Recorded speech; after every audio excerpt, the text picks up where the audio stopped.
السلام علیکم ایوریون، آپ کی ہوسٹ نیاب۔ 1976 میں ناسا نے مارس پر 2 مشن لینڈنگ کیے۔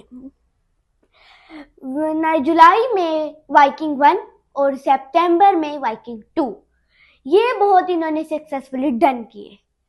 اور اس کو وہاں پر بھیجنے کا اصل ریزن تھا کہ وہاں کی پکچرز اور ڈیٹا کلیکٹ کرنا ہے، اور انہوں نے وہ بہت اچھے طریقے سے اور کامیابی سے ڈن بھی کیا۔ سوال یہاں پر ختم نہیں ہوا، سوال یہ ہوا کہ ساؤتھ ایشیا میں اس وقت کیا صورتحال تھی اور لوگ کیا کر رہے تھے اور ہم وہاں کیا کر رہے تھے۔ اور اسی کے لیے آج ہم لوگوں نے ایک ہسٹوریکل شخصیت کو انوائٹ کیا اپنی اسٹوڈیو میں۔ آئین سے پوچھتے ہیں کن کا تعارف کیا۔ السلام علیکم، آئی ایم ختیجہ۔ ہم ساؤتھ ایشیا میں بغاوت کا کھیل رہے تھے۔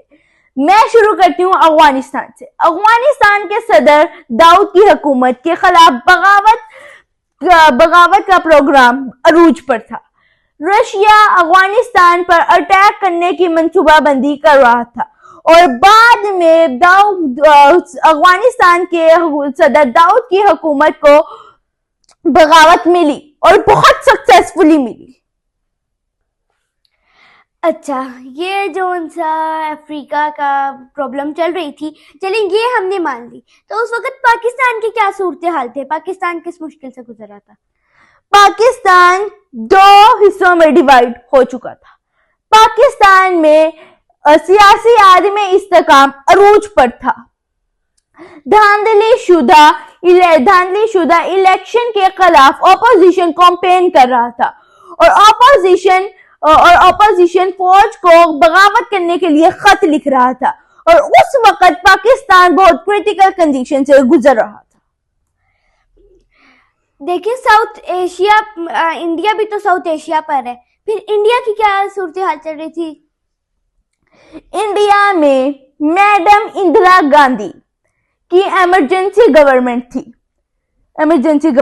انڈیا بھی بہت کریٹیکل کنڈیشن سے گزر رہا تھا، اور ساری کی ساری اپوزیشن جیل میں بند ہو چکی تھی، اور وہ فوج سے یہ امید لگائے بیٹھی تھی کہ وہ بغاوت کریں۔ کیا کریں؟ بغاوت کریں۔ اچھا، 1977 میں بنگلہ دیش کی کیا صورتحال تھی؟ 1977 میں بنگلہ دیش میں فوجی بغاوت ختم ہو چکی تھی، وہاں ماشاءاللہ چل رہا تھا۔ جنرل ضیاء الرحمان کی حکومت شروع ہو چکی تھی، اور مزے کی بات یہ ہے کہ پاکستان کے جنرل ضیاء اقتدار کی طرف آ رہے تھے، اقتدار کے بہت قریب تھے، اور دونوں ملکوں میں ضیاء گورنمنٹ چل رہی تھی۔ اچھا، سری لنکا کی کیا حالات چل رہے تھے؟ سری لنکا میں جنرل الیکشن ہو رہے تھے۔ یونائٹڈ نیشنل پارٹی الیکشن میں کامیاب ہوئی، اور اسی دور میں کمیونٹی کے فساد پھوٹ پڑے۔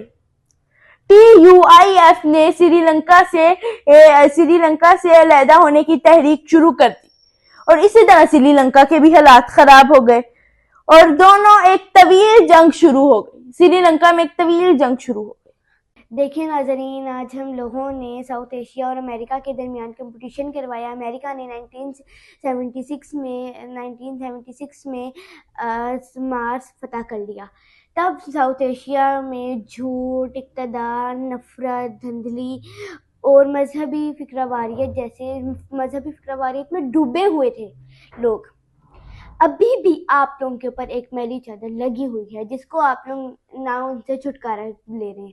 ابھی بھی آپ لوگوں کے پاس وقت ہے کہ اس سے چھٹکارا لیں، اور اپنی قوم کے لیے سچائی، انصاف اور خوشحالی کے لیے کام کریں، اور بغاوت جیسی لعنت کو بھلائیں۔ اور یہ ہمارا چینل ہے خود وثابی جمال، اس کو لائک کر دیں، شیئر کر دیں، سبسکرائب کر کے بیل آئیکن کو پریس کر دیں۔ Thank you very much.